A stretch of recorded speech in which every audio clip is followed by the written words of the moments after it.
Қайырлы күн, достар. Бүгін сіздерге чебурекиді үй жағдайында дәмді әрі оңай жасалу жолын көрсететін боламын. Ең алдымен қамыр дайындаймыз. Қамырға бізге жұмыртқа, сұйық май еш нәрсе керек емес, тек қана жылы су ғана қажет. Қамырымызды осылай жылы сумен жұмсақ етіп илеп аламыз. Видеоны толық аяғына дейін қарауға кеңес беремін.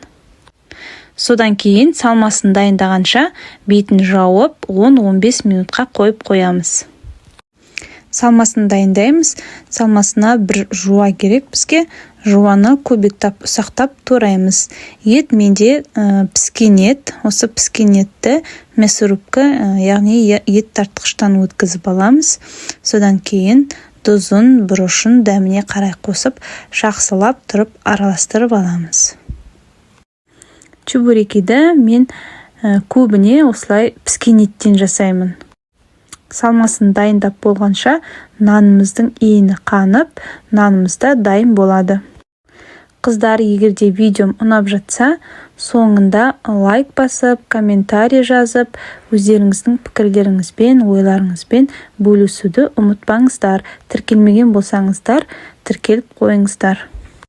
Мінекей нанымызға ұнды сеуіп, тағы бір мәрте иінін қандырып басып аламыз. Чебурекидің нанын мен қатты жұқа қылмаймын.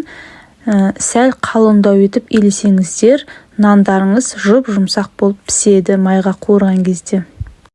Мінекей нанымызды ысып болғаннан кейін сорпа ішетін кесені алдым мен 1 литр. Соның көлемінде осылай пышақтың көмегімен кесіп аламын.